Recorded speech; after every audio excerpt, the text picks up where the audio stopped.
Bueno, es un placer para mí estar por primera vez en Mérida. La primera vez también que estoy en el Congreso de Periodismo y Migraciones. Y bueno, muchas gracias por quedarse hasta el final. De verdad que ha sido una jornada larguísima. Algunos han desistido y se han retirado de la sala, pero bueno, les agradezco mucho por permanecer. Esta es el último panel. Así que vamos a cerrar, intentaremos que con broche de oro este congreso, este primer día de congreso. Para mí es un gran placer, es un gran honor poder compartir este espacio con tres periodistas venezolanas, tres colegas, a quien yo admiro y también sigo desde hace algún tiempo, para conversar de un tema que nos convoca el día de hoy. El panel, como ustedes pueden ver aquí, bueno, por ahí van a ponerlo, supongo, se llama El periodismo venezolano en el exilio toma la palabra, ¿no? Y me parece que esto es importante decirlo, sobre todo porque estamos ante tres periodistas que precisamente practican el periodismo fuera de Venezuela, ¿no? En el caso de Luz Meli, ella está viviendo ahora en Austin. En el caso de Pierina, está viviendo ahora en Lima, ¿verdad? Y en el caso de María Laura, está en Toronto, ¿no? Y yo quisiera, antes de empezar a conversar, porque va a ser una conversación más que una exposición de cada uno de ustedes, con algunos datos, ¿no? Que me parecen importantes también para contextualizar. Según la Organización Internacional de Migraciones, hasta junio de este año, más de 7.77 millones de venezolanos se encuentran fuera de su país de origen. 7.77 millones de personas que nacieron en Venezuela. Y es hoy el primer desplazamiento, el más importante de América Latina y el segundo mayor en el mundo, ¿no? Estamos hablando de palabras mayores. La mayoría de estas personas migrantes y personas refugiadas de Venezuela residen en el continente latinoamericano, ¿no? Estamos hablando de más de 6.5 millones de personas. Entre los mayores países de acogida está Colombia, ciertamente, que es el país fronterizo. Está mi país, Perú, donde hay 1,5 millones de personas venezolanas, y Brasil, Ecuador y Chile. Bueno, y en España hay ya casi o más de 500,000 ya, ¿no? La razón por la que yo estoy aquí moderando un peruano, ustedes se preguntarán por qué un peruano modera la mesa entre colegas venezolanas. El año 2021 yo publiqué un libro de periodismo narrativo que se llama Algo Nuestro sobre la Tierra, donde los protagonistas de ese pequeño libro son migrantes venezolanos, que recogían, recorriendo calles, hospitales y casas de Lima, de la capital de mi país, recogían los cadáveres de las personas que morían por el virus del COVID-19, ¿no? Y esto es bien interesante porque a lo largo de la historia universal, de las epidemias, de las pandemias, han sido las personas más precarizadas las que cumplían ese trabajo funerario, ese trabajo tan inquietante de recoger los cuerpos y llevarlos a su destino final, ya sea un cementerio, ya sea un crematorio, ¿no? Y en esos viajes, en esos meses que yo cubría este acontecimiento, me encontré con muchos trabajadores venezolanos de diferentes profesiones y también orígenes económicos y sociales y educativos.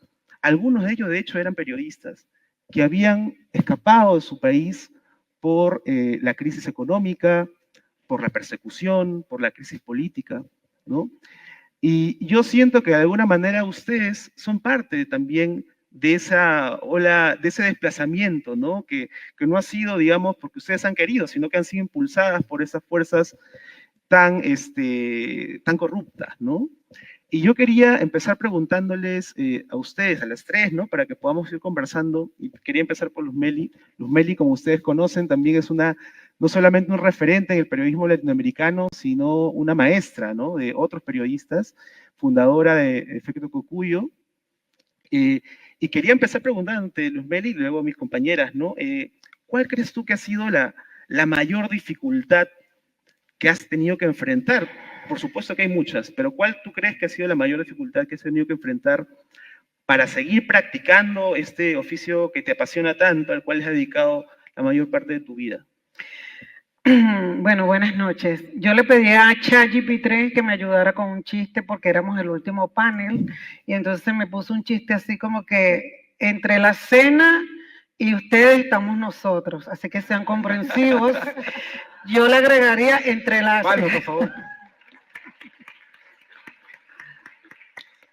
Entre los tragos estamos nosotros, así que un incentivo para esto. Fíjate, yo creo que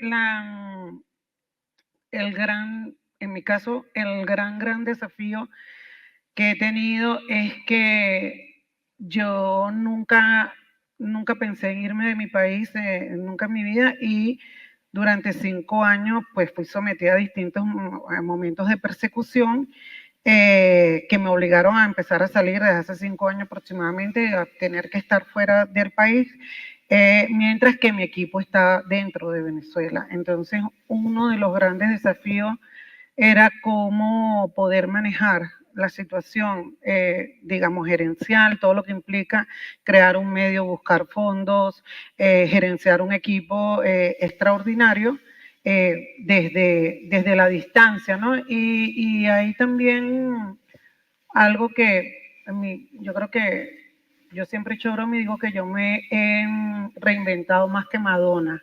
Entonces, me ha costado mucho entender que era una migrante, en un momento una persona desplazada y en este momento, a partir de diciembre, pues ya tuve que asumir que soy una periodista en exilio, porque a partir de diciembre yo no puedo entrar a mi país.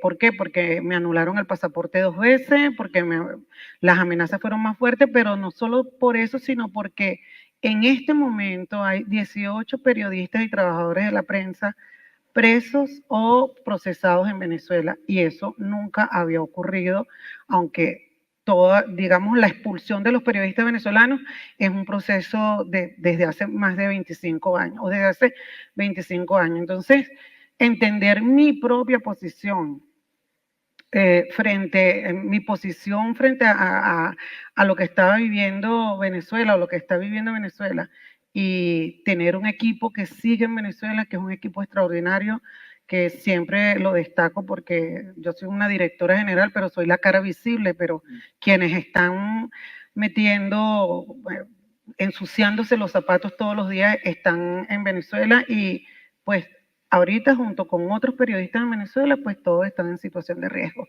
Eso para mí es bastante complicado manejar. Ahorita, ¿con cuánta gente estás trabajando en Efecto Cucuyo? Ahorita hemos tenido que ir reduciendo los equipos y aproximadamente el equipo ya somos aproximadamente 15 personas de haber tenido un equipo de más de 40 personas. Sí. Y pues entre la crisis económica, el que no hay un modelo de negocio replicable y entre que mucha de la gente que nosotros formamos, que el modelo de nosotros era justamente formar a muchos periodistas jóvenes para que pudiesen tener un espacio en un país donde ya no hay redacciones, pues también muchos de esos periodistas se tuvieron que ir del país o se han tenido que ir del país, entonces en este momento estamos bastante acortados. Claro, vamos a ir en un momento a esta parte más, digamos, como de escuela que ha generado también, que me parece muy interesante para hablar de lo que podemos hacer para poder seguir haciendo lo que amamos, ¿no? Desde fuera de nuestros países. Quería hablar con Pierina también.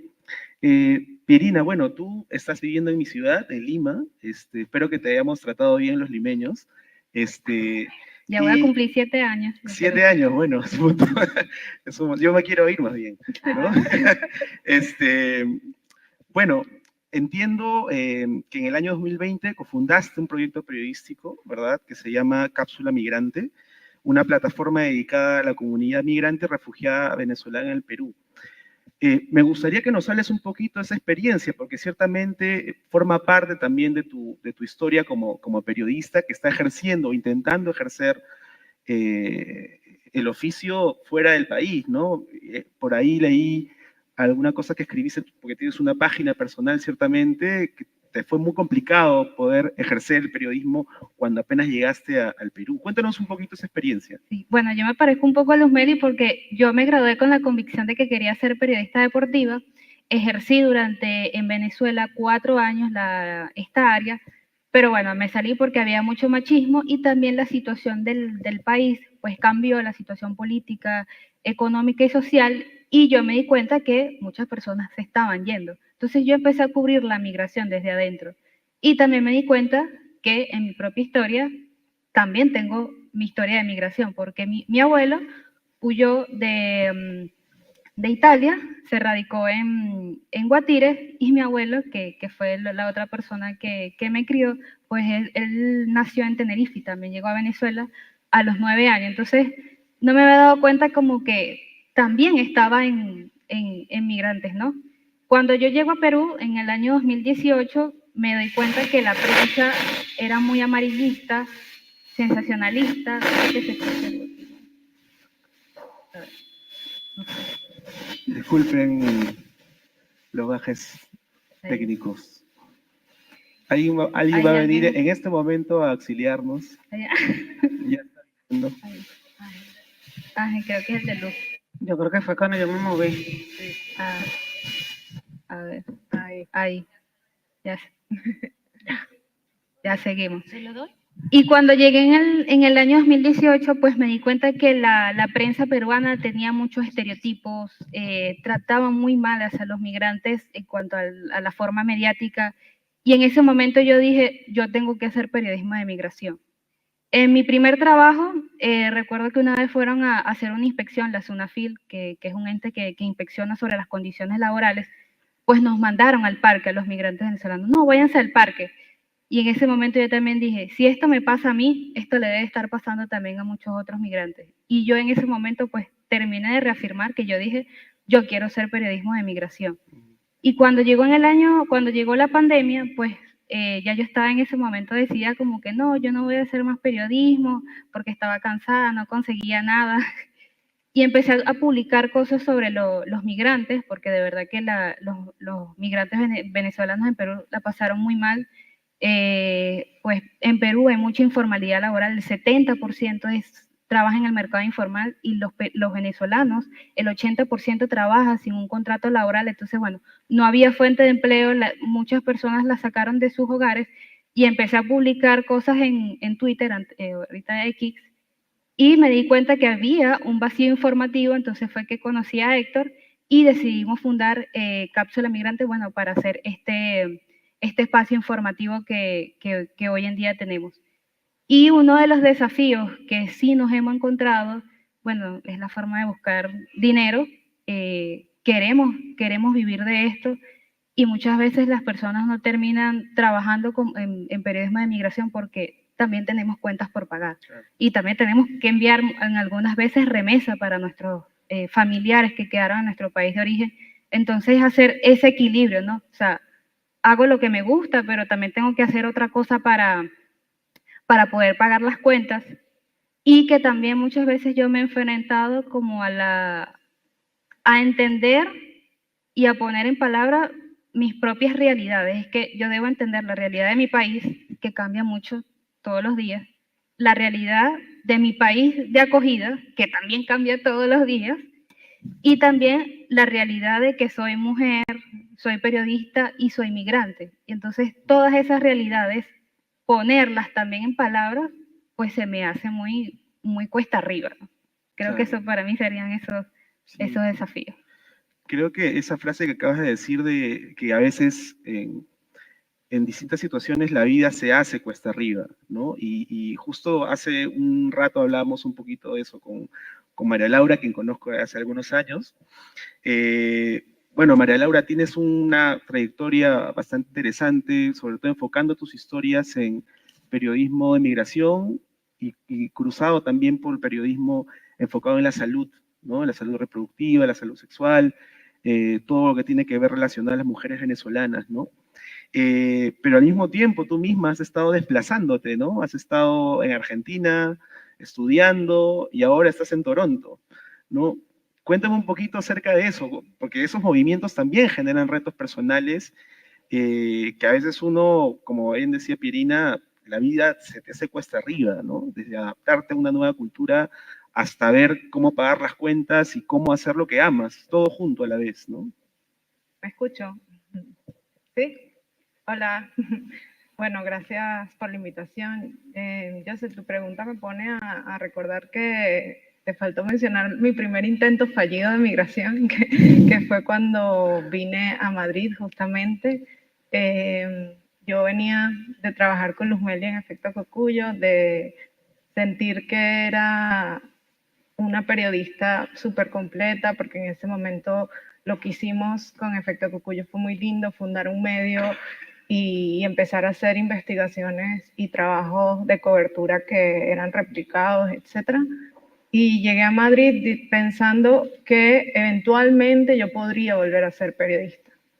Pero rápidamente entendí que este no era el continente para mí, a pesar de que mis raíces son italianas y que yo también soy italiana. Entonces regresé a Venezuela y dije, bueno, voy a volverlo a intentar aquí. Empecé a hacer freelance, hice algunas cosas, pero de nuevo la situación de Venezuela era insostenible y decidí esta vez ir a Argentina. En Argentina me enfrenté, bueno, con los retos que un poco mencionaban Luzmeli y Pierina, ¿no? De quiero hacer periodismo, pero no sé cómo, no sé dónde empezar. Justo llegó la Red Latam, que quienes estaban en el panel anterior saben a qué me refiero. Y bueno, intenté volver y retomar el ser periodista freelance migrante y hablar de migración venezolana. Al principio fue a través de grants y me emocionaba muchísimo cuando tenía el dinero para hacer el periodismo que quería y que creía en él.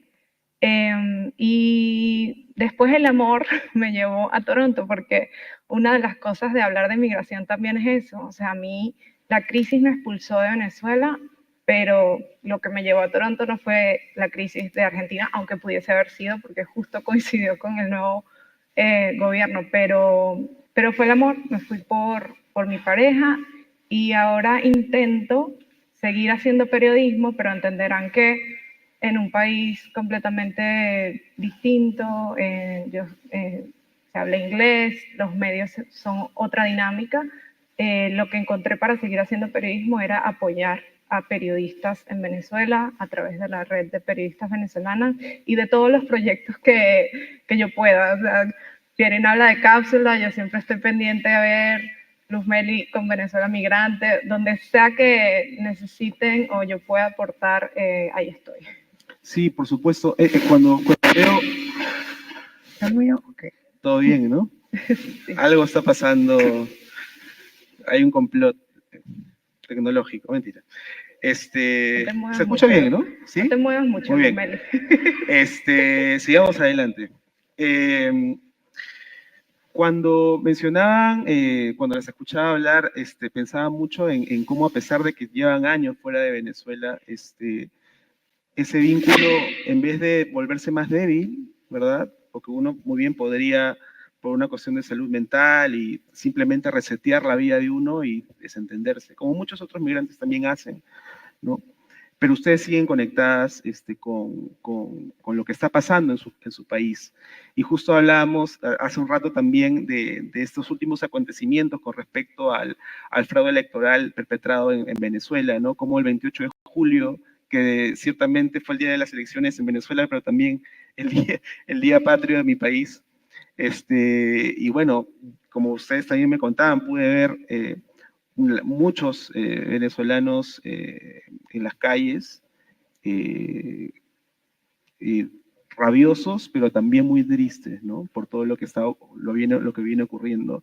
Y yo tengo entendido, Luzmeli, por lo que acabas de contar, que todavía sigues trabajando con gente que está en Venezuela, ¿verdad? Han encarcelado, han detenido a colegas tuyos, muchas veces acusándolos de terrorismo, muchas veces acusándolos de delinquir, muchas veces acusándolos de incitación al odio, ¿verdad? Cuando tú hablas con ellos y ellas, digamos, ¿cómo podrías tú contarnos acerca de esta situación que ellos están viviendo ahí? ¿Cuán difícil es cubrir la información y practicar el oficio estando ahí, ¿no? Muchos de ellos han estado cubriendo también las protestas sociales a causa de estos acontecimientos y están presos, ¿no? ¿Qué nos puedes compartir a partir de esas experiencias, ¿no?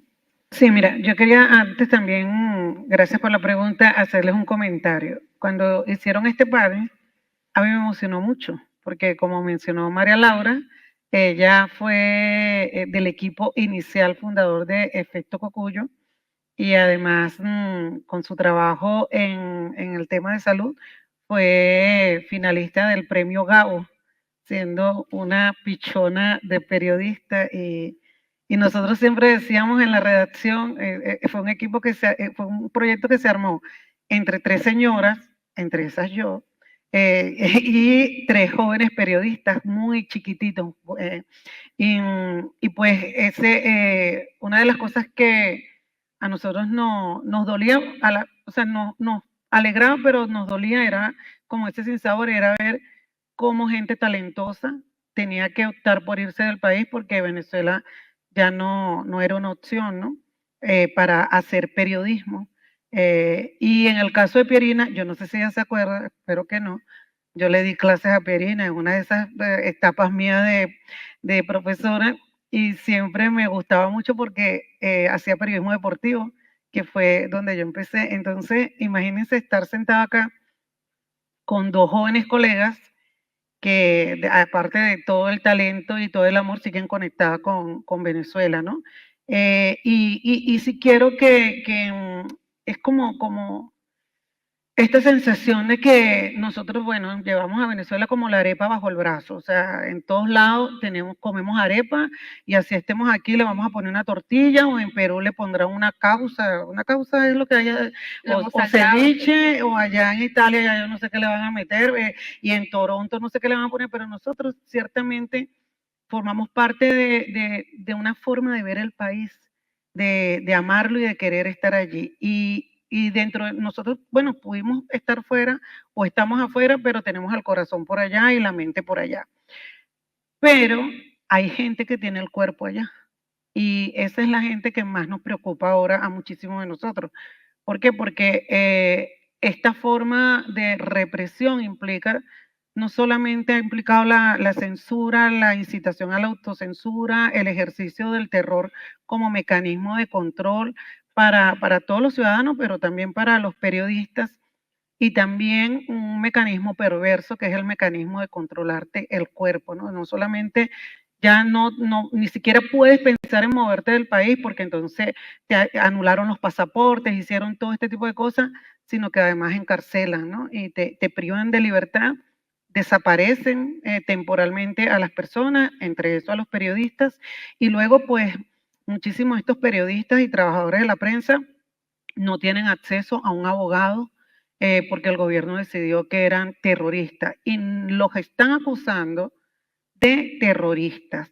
Yo sí quiero significar muchísimo eso porque son personas que lo único que han hecho es hacer periodismo, pero esta acusación viene precedida de esas acusaciones que les decía inicialmente, que antes trabajábamos para la CIA. Bueno, yo he trabajado para todos los organismos de inteligencia, de seguridad y todo, o sea, todos, no sé dónde pagaron, o sea, nunca me pagaron, pero bueno, según el gobierno he trabajado para todo eso.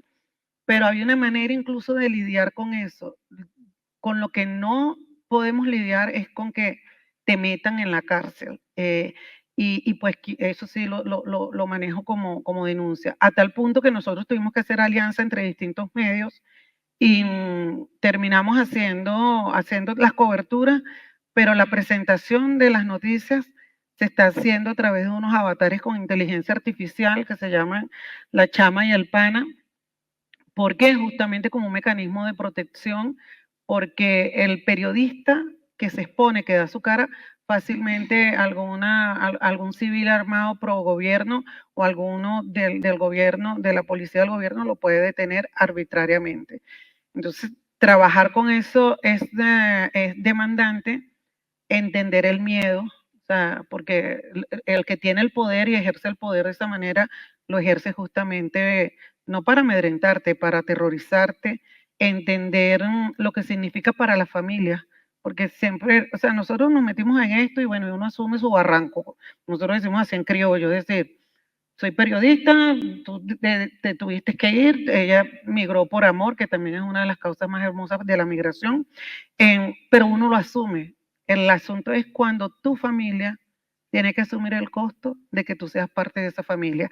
Y eso también se está viviendo muchísimo en Venezuela.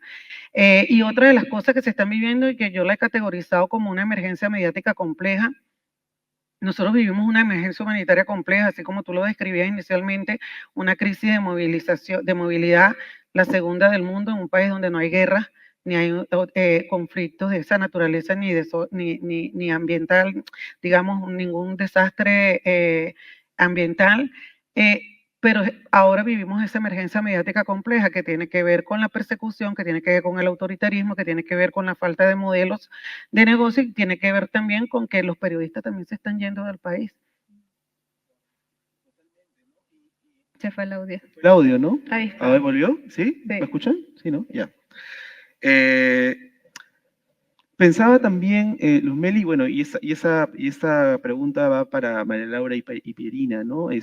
Bueno, desde la red de periodistas venezolanos, desde Cápsula Migrante, imagino que también llegan a ustedes testimonios, denuncias, información sobre colegas jóvenes, ¿verdad? Que están intentando practicar el periodismo en Venezuela. Muchos de ellos han estado cubriendo, como decía hace un rato, las protestas sociales, más, de repente, más por la vitalidad de ser joven, estar ahí en medio digamos, de los gases lacrimógenos y las balas, etcétera, ¿no? ¿Qué nos pueden contar acerca de esas experiencias que ustedes han recogido o que han escuchado, ¿no? De sus propios colegas en sus proyectos?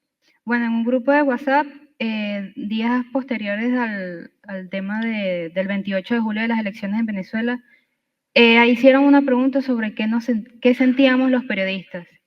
Y todo el mundo dijo miedo. Todo el mundo dijo, siento miedo. No solamente los periodistas que están en Venezuela tienen miedo, los periodistas migrantes también tenemos miedo. Yo sí hubo unos días después de las elecciones que me autocensuré. Yo dije, yo no voy a publicar nada porque tengo miedo que le hagan algo a mi familia o que me vayan a anular el pasaporte, porque eso fue también otras cuestiones que hizo el gobierno. Acá también iba a estar una persona, Jefferson Díaz, pero él no pudo venir y a él, a su familia, se lo anularon. Entonces, esa es una manera del gobierno también de desterrarte, de pisotear los derechos, no solamente de los que están adentro, sino de los que estamos afuera. Es un juego macabro, ¿no? Y yo creo que el tema de la conexión, pues va a seguir haciendo el periodismo de migraciones, porque muchas de las veces somos nosotros los mismos periodistas migrantes los que hacemos el periodismo de migración. Muy pocas veces son los medios que, aunque ya cumplen sus agendas editoriales, pues en algunos momentos de emergencia o cuando hay algún foco de xenofobia, en el caso de Perú, es que deciden, bueno, vamos a darle cobertura a esto.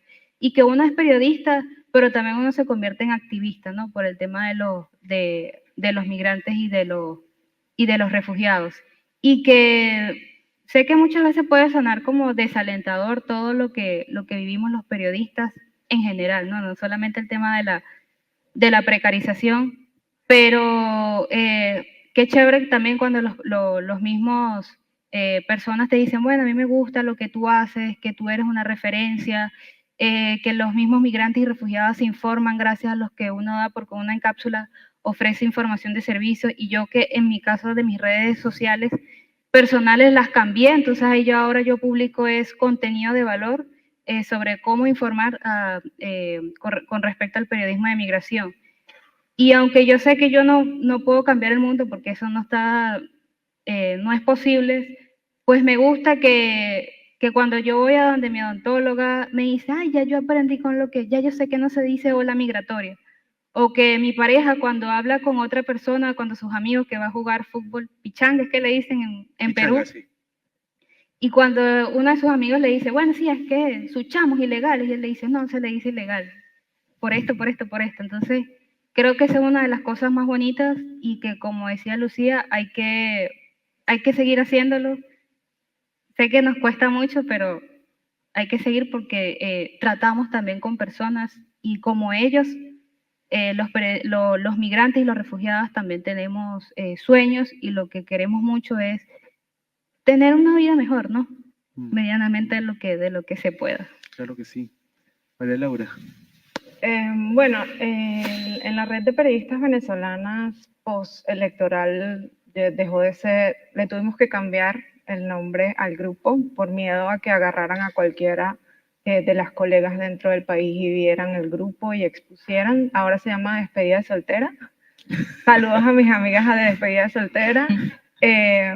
Y hubo muchísimo miedo, como mencionaba Pierina, pero también una sensación de tristeza profunda. O sea, creo que hablo por todos los venezolanos. O sea, yo sentí que perdí mi país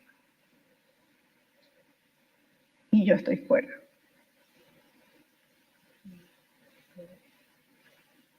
La gente dentro está peor, porque por lo menos yo tengo donde agarrar.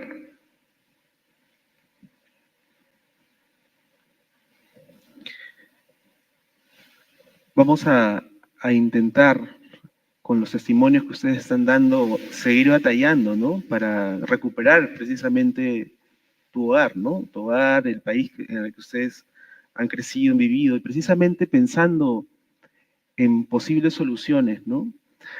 Creo que es muy importante pensar más allá de denunciar lo que está ocurriendo en Venezuela, más allá de cumplir con ese sentido del deber que tiene todo reportero, todo periodista, pensaba en cómo podemos hacer para apoyar a los colegas que están en Venezuela, ¿no? Y quería trasladarte esa pregunta, Luzmeli, ¿no? Tú que tienes tanta experiencia, tantos años trabajando, cubriendo lo que está pasando en tu país, ¿de qué manera crees tú que podemos ayudar, apoyar a que nuestros colegas, ¿verdad? Periodistas puedan seguir haciendo su trabajo y poder dar cuenta de lo que está ocurriendo allá. Esto es lo que nosotros llamamos la carta al niño Jesús, que yo no sé si hay niños Jesús en sus países, o San Nicolás, Santa Claus, o, no sé, el que trae los regalos en diciembre. Los Reyes Magos. Los Reyes Magos aquí.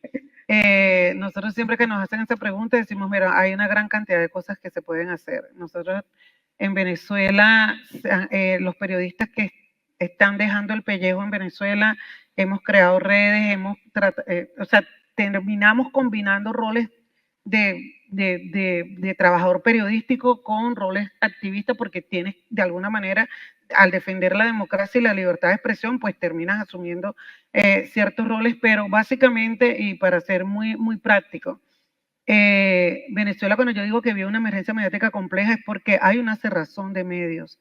Durante los últimos 10 años han cerrado más de 400 medios. Hay poco espacio para emplear a periodistas, aparte de toda la precarización, y no es una cuestión de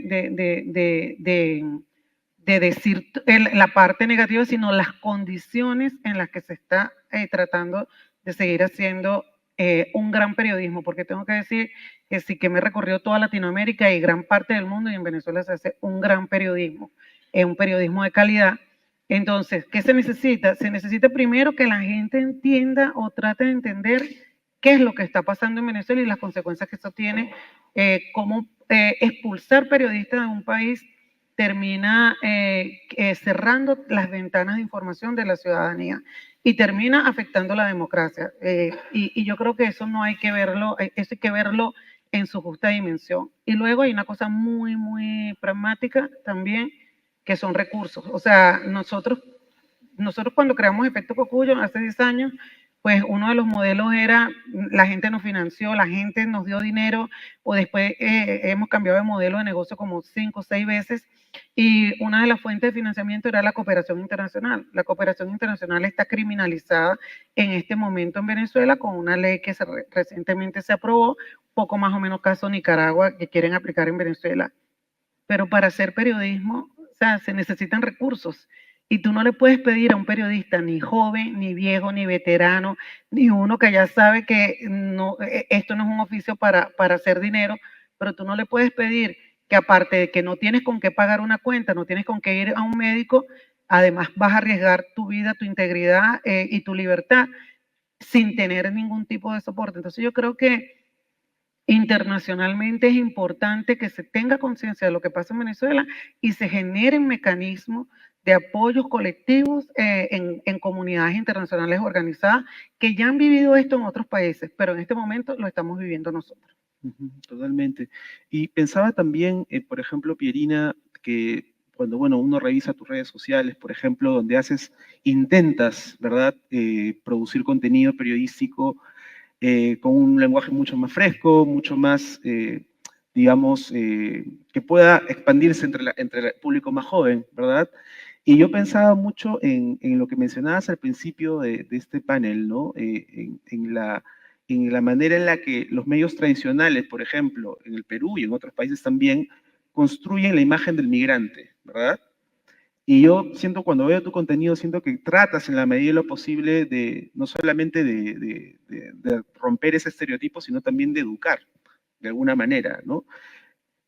Creo yo que eso es una manera también de contribuir a que cierto periodismo cambie, sea distinto en cuanto a contar las historias de migración. Cuéntanos un poquito acerca digamos, de esa estrategia que tú estás utilizando para poder contar la experiencia del migrante, ¿verdad? De una manera mucho más humana, ¿no? No una caricatura, no un estereotipo, sino como un ser humano, ¿no?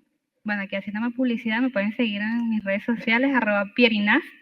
Y sí, como bien tú lo dices, ahí lo que hago es contenido de valor porque entendí que la migración es un tema complejo y no todo el mundo lo entiende, ¿me entiendes? Cuando no es lo mismo cuando tú le dices a alguien, pero no se dice ola migratoria, pero no se dice legales, pero la persona te va a preguntar por qué. Entonces, eso es lo que yo trato, dar el contenido de una forma un poco más digerible, un poco más lúdica y que la persona cuando lo vea o lo vea también diga, ah, ok, ya entiendo por qué no se deben utilizar estos términos. Y mi contenido no solamente va para los periodistas en general, que ya están trabajando en el periodismo de migración o que también están interesados, sino para las personas en general, ¿no? Porque, o sea, son nuestros países de acogida, nosotros tratamos con las personas locales y que también muchas veces las mismas personas tienen miedo también a tratar con la prensa local por todo el daño muchas veces que han hecho. En Perú, para nadie es un secreto que hicieron mucho daño con el tema de la prensa. Publicaban tanto, decían tanto la nacionalidad, que hoy en día ahora publican, titulan, extranjero hizo tal cosa, y ya uno ingresa a los comentarios, y los comentarios que dicen, esos fueron los venezolanos, esos fueron los venezolanos. Los venecos. Los venecos también, o los chamos. Y aquí conectando con eso, es que también divulguemos información sobre las condiciones en las que trabajan también los migrantes, como el caso de tu libro. Ayer también me lo decía una colega con la que me formé hace poco en la Organización Internacional de Trabajo. Hablar sobre condiciones, hablar de migración también es hablar de condiciones justas, ¿no? Y a veces piensa también de que en Perú pasa una cuestión. La mayoría de los migrantes trabajan como repartidores, haciendo deliveries. Y ahora se creó una tendencia de estigmatizarlo y que utilizar la palabra repartidor sea despectivo. Ah, no, o cuando también juega la selección de Venezuela y Perú, y Venezuela pierde, entonces te dicen en las redes sociales, ay, hoy no van a salir los venecos a repartir comida.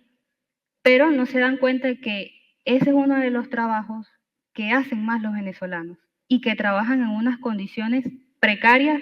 Hace poco publicamos un trabajo en Cápsula Migrante que habla de eso. No solamente afecta a los hombres, sino también a las mujeres, cómo las acosan, cómo le dicen cosas y demás. Entonces creo que también eso es importante. Y otra cosa es que entendamos que el periodismo cambió. O sea, yo no estoy en contra de hacer periodismo de largo aliento porque también es necesario, pero y también ojalá tuviésemos más recursos para que los periodistas podamos estudiar a nuestras audiencias, para que podamos entender cómo nos leen, en qué condiciones nos leen, porque no sabemos si ellos están en tránsito o si ya llegaron al país de acogida o si están pensando. O sea, hay que entender eso para poder ofrecerle un buen producto periodístico, porque las personas independientemente van a seguir emigrando.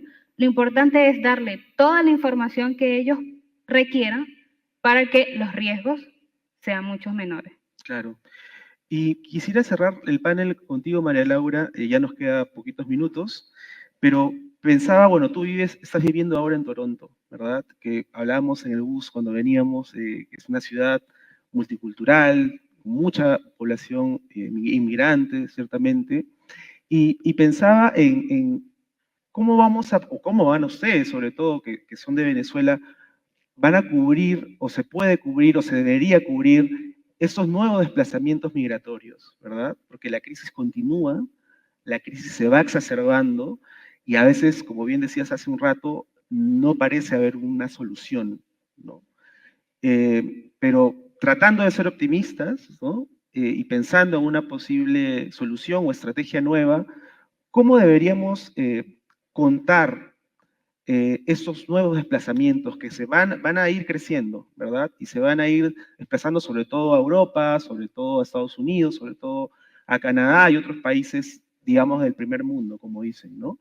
¿Qué ideas vienen a tu mente cuando pensamos en alguna estrategia para poder contar esas historias?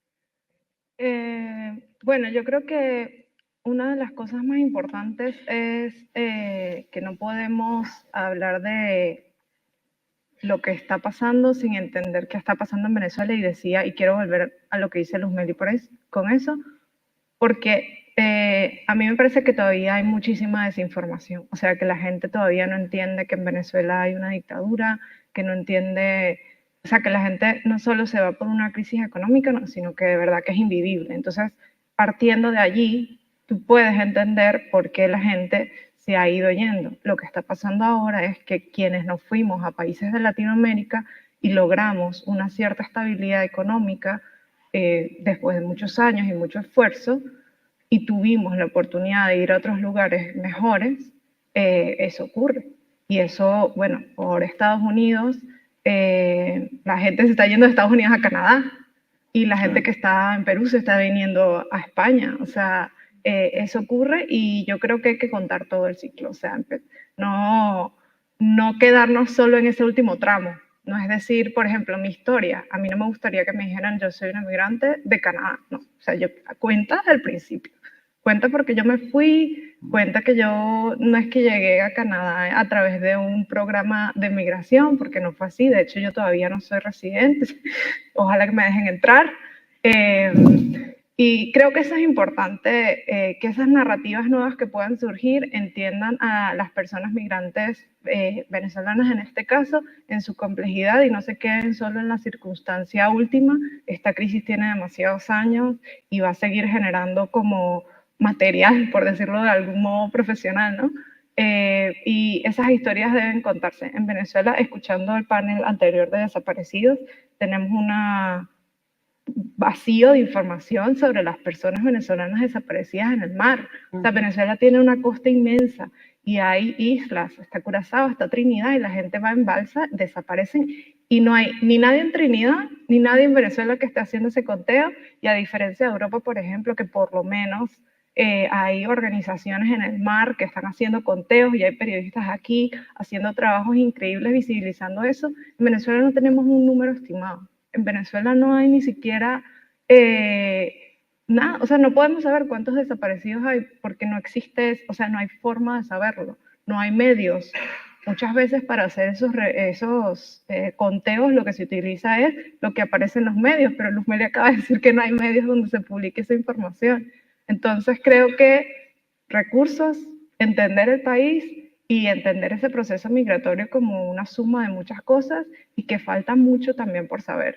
En Venezuela hay graves problemas de tráfico, de trata. Recuérdense que una población tan vulnerable es obviamente mucho más vulnerable a caer en redes de trata y tráfico. Y sí, si bien ha habido grandes esfuerzos de hacer trabajos colaborativos, ahorita un documental en Netflix que recomiendo sobre el tema en México, hay como distintas cosas que están pasando ahora y que continuarán, y ya me están mandando a callar.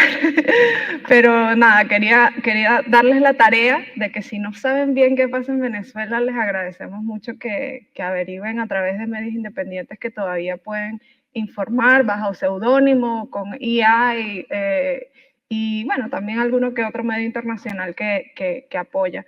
Necesitamos que la comunidad internacional esté con nosotros. No sé si saldremos de esto, pero sí sé que tenerlos ahí y saber que nuestro grito está siendo escuchado hace un cambio. Sí, saldremos. Y bueno, simplemente decirles de verdad que para mí ha sido un placer conversar con ustedes, les admiro mucho. Y gracias también a todos ustedes por quedarse hasta el final. Y les invitamos más bien a que podamos seguir conversando ahí entre mezcales y otras cosas más sobre esos temas tan importantes. Muchas gracias. Pero vamos a tomar una foto.